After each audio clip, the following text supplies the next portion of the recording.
மாண்புமிகு அமைச்சர் பெருமக்கள், ஏவா வேலவர்களே, துவக்கத்தில் அனைவரையும் வரவேற்று எழுந்திருக்கக்கூடிய மாண்புமிகு அமைச்சர் எம்.ஆர்.கே. பன்னீர்செல்வம் அவர்களே, மாண்புமிகு திரு முத்துசாமி அவர்களே, மாண்புமிகு மு.பே. சாமிநாதன் அவர்களே, மாண்புமிகு திருமதி கயல்விழி செல்வராஜ் அவர்களே, மாநிலங்களவை உறுப்பினர் அந்தியூர் செல்வராஜ் அவர்களே, நாடாளுமன்ற உறுப்பினர்கள் திரு சுப்பராயன் அவர்களே, திரு பிரகாஷ் அவர்களே, முன்னாள் அமைச்சர் தோப்பு வெங்கடாசலம் அவர்களே, டெல்லி சிறப்பு பிரதிநிதி திரு ஏ.கே.எஸ். விஜயன் அவர்களே, சட்டமன்ற உறுப்பினர்கள் பூண்டி கலைவாணன் அவர்களே, சந்திரகுமார் அவர்களே, ஏ.ஜி. வெங்கடாச்சலம் அவர்களே,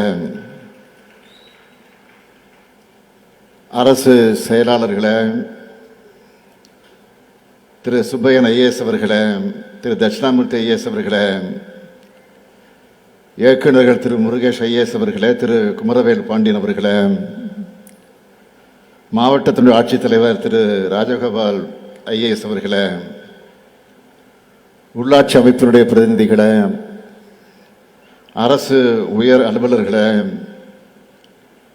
என் பேரன்பிற்கும் பெருமதிப்பிற்கும் உரிய உழவர் பெருமக்களே, பத்திரிகை மற்றும் ஊடகத்துறை சார்ந்திருக்கக்கூடிய நண்பர்களே, உங்கள் அனைவருக்கும் என்னுடைய அன்பான வணக்கம். டெல்டா பாசனத்துக்கான தண்ணீரை நாளை தினம் மேட்டூர் அணையிலிருந்து நான் திறந்து வைப்பதற்கு முன்னாடி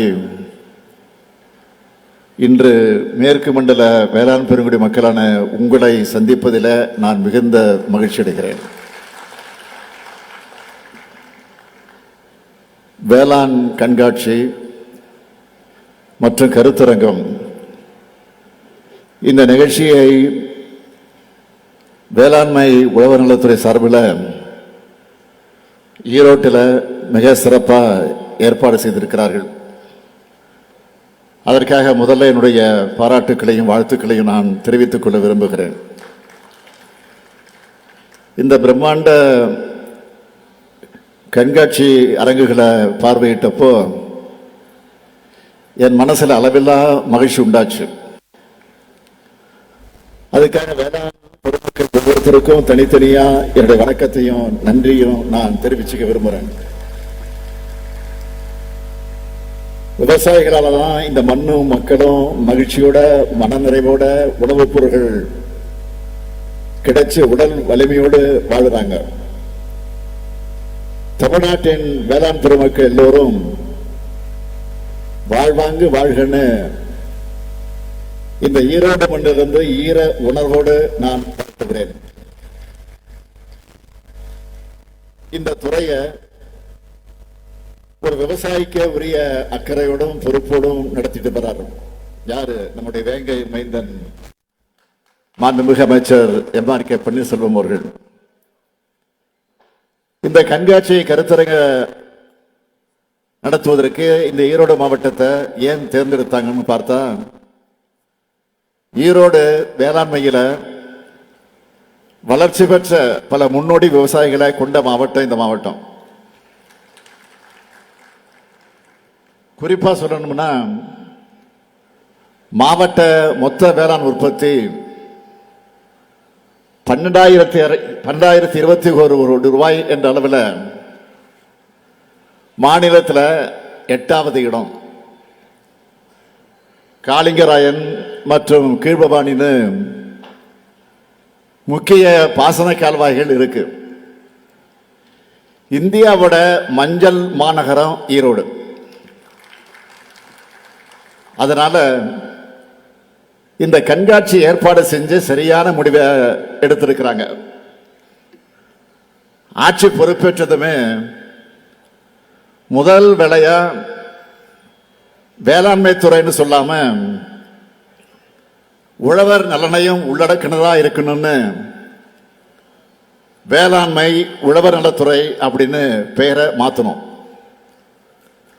அந்த மாற்றத்திற்கு ஏற்ப உழவர் நலன் காக்கும் பல்வேறு திட்டங்களையும் வகுத்து செயல்படுத்திக்கிட்டு வரோம். அதனாலதான் தமிழ்நாட்டு வரலாற்றில் முதல் முறையா வேளாண் துறைக்கென தனி நிதி அறிக்கையை தாக்கல் செய்ய ஆரம்பிச்சோம். அப்படி 5 வேளாண்மை பட்ஜெட் மூலமா தனி கவனம் செலுத்தினதுனால உண்டாகி இருக்கக்கூடிய பயன்களை சில எடுத்துக்காட்டுகளை சொல்லணும்னா, கடந்த 4 ஆண்டுகள்ல உணவு தானிய உற்பத்தியில 458 லட்சம் மெட்ரிக் டன் எட்டி இருக்கிறோம். 2020-21 ஆண்டுல ஹெக்டருக்கு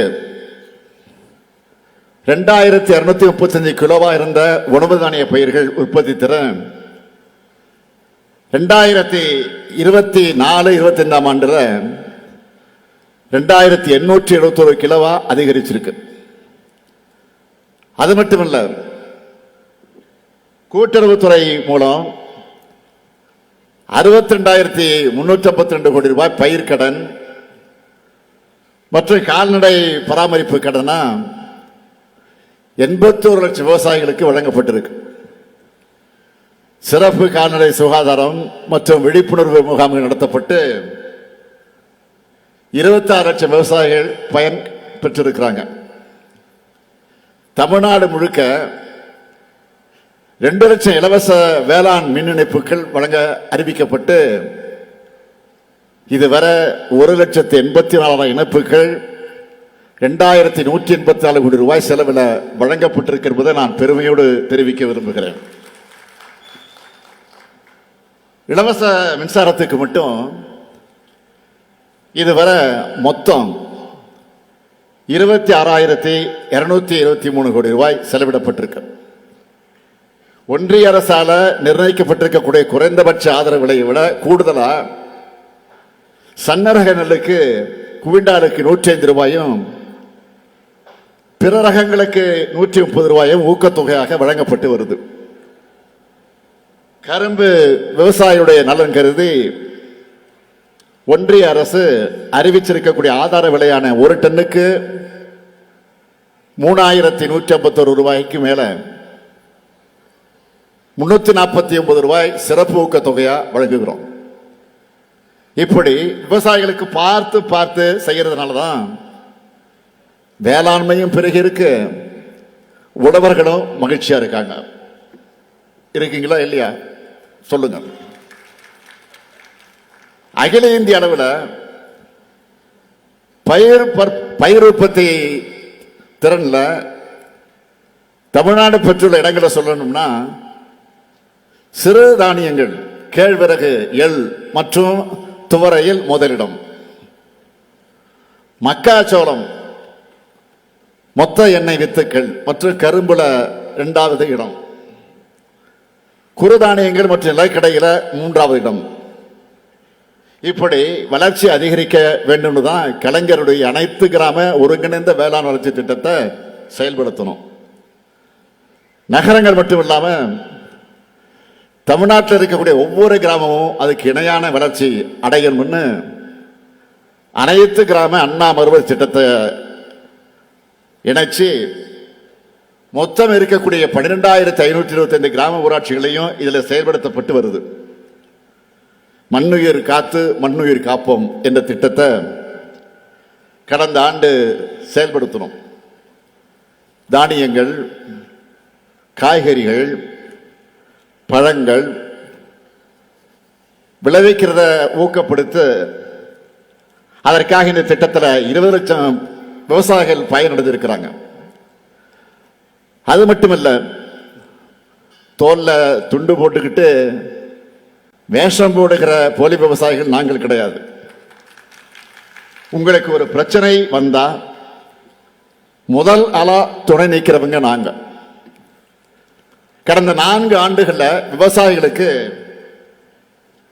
1,630 கோடி ரூபாய் நிவாரணமாக வழங்கி இருக்கிறோம். பயிர் காப்பீட்டு திட்டத்தில் 32 லட்சம் விவசாயிகளுக்கு 5720 கோடி ரூபாயை இழப்பீட்டு தொகையை வழங்கியிருக்கிறோம்.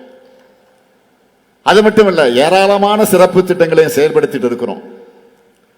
அதையெல்லாம் சுருக்கமா சொல்லணும்னா, மதுரை மல்லிக்கான இயக்கம், பலா இயக்கம், முருங்கை இயக்கம், தமிழ்நாடு சிறுதானிய இயக்கம், பனை மேம்பாட்டு இயக்கம், தோட்டக்கலை பயிர்கள் சாகுபடி தொகுப்பு, கருவேப்பிலை தொகுப்பு, தென்னை தேர்வாடல் நோய் மீட்பு திட்டம், மிளகாய் மண்டலம்னு ஏராளமான சிறப்பு திட்டங்களை செயல்படுத்திட்டு வரோம். அதோட வேளாண் இயந்திரங்கள் வாங்க மானியம், வேளாண் வாடகை மையங்கள் அமைக்க மானியம், உழவர் செயலில் வாடகை சேவைன்னு நம்ம அரசோட முன்னெடுப்புகளையும் திட்டங்களையும் பட்டியலிட்டுக்கிட்டே போகலாம். இந்த வரிசையில் உழைப்புக்கான பயனை உழவர்களை பெறணும்னு தலைவர் கலைஞர் அவர்களால் உருவாக்கப்பட்டு கடந்த கால ஆட்சியாளர்களால் சீரழிக்கப்பட்ட 125 உழவர் சந்தைகளை புதுப்பிச்சு 14 உழவர் சந்தைகளையும் நாம் உருவாக்கி இருக்கிறோம். இந்த ஈரோடு மாவட்ட வேளாண் பெருங்குடி மக்களுடைய நன்மைக்காக சில முக்கியமான திட்டங்களையும் முன்னெடுப்புகளையும் சொல்லணும்னா, ஈரோட்டில் மஞ்சள் ஆராய்ச்சி மையம் 2020-21 ஆண்டை விட 25,000 ஏக்கர் கூடுதலா 2024-25 ஆண்டுல தோட்டக்கலை பயிர்களில் சாகுபடி மேற்கொள்ளப்பட்டிருக்கு. இந்த மேற்கு மண்டல மக்களுடைய நீண்ட நாள் கோரிக்கையான அத்திக்கடவு அவிநாசி திட்டமும் தொடங்கி வைக்கப்பட்டு ஈரோடு, திருப்பூர், கோவை மாவட்டங்களில் இருக்கக்கூடிய 1045 ஏரிகள் மற்றும் குளங்கள் வளம் பெற்றிருக்கு. கடைமடைக்கும் பாச நீர் கிடைக்க வாய்க்கால்கள் தூர்வாரப்பட்டு தேவையான புனரமைப்பு பணிகளும் மேற்கொள்ளப்பட்டிருக்கு. பவானி ஆற்றில் 8 தடுப்பணைகள் ஏற்படுத்தப்பட்டிருக்கு. கீழ்பவானி திட்ட பிரதான கால்வாய்கள் 514 கோடி ரூபாயில புனரமைக்கப்பட்டு வருது. 8579 விவசாயிகளுக்கு இலவச வேளாண் மின் இணைப்புகள் வழங்கப்பட்டிருக்கு. பவானி சாகர்ல உத்தமர் தியாகி ஐயா ஈஸ்வரன் அவர்களுக்கு திருவுருவச் சிலை மற்றும் அரங்கம் அமைக்கப்பட்டிருக்கு. முதலமைச்சரின் உழவர் பாதுகாப்பு திட்டத்தில் 1000 ரூபாய் இருந்த முதியோர் ஓய்வூதிய தொகை 2023 ஆண்டில் முதல் 1200 ரூபாயாக உயர்த்தி இருக்கிறோம். அதில் இந்த மாவட்டத்தில் மட்டும் 6,61 லட்சம் ரூபாய் 5,596 விவசாயிகளுக்கு வழங்கப்பட்டிருக்கு. இவ்வளவும் ஈரோடு மாவட்ட விவசாய மக்களுக்காக செஞ்சிருக்கிறோம், இனியும் செஞ்சு தர இருக்கிறோம். அந்த வரிசையில தான் இந்த கண்காட்சி ஏற்பாடு செய்யப்பட்டிருக்கு. வேளாண் விளைபொருட்களுடைய உற்பத்தியை அதிகரிப்பதற்கான எல்லா தகவல்களையும் நீங்க இங்க தெரிஞ்சுக்கலாம். உழவு தொழிலுக்கும் வேளாண்மை சார்ந்திருக்கக்கூடிய அனைத்து தரப்பினரும் நாம எல்லாரும் ஒன்றிணைந்து ஊக்கமளிக்கணும்னு இந்த நிகழ்ச்சி வாயிலாக கேட்டுக்கிறேன். இப்படியான பயனுள்ள நிகழ்வுகள் எல்லா மண்டலங்களையும் தொடர்ந்து நடத்தப்படணும்னு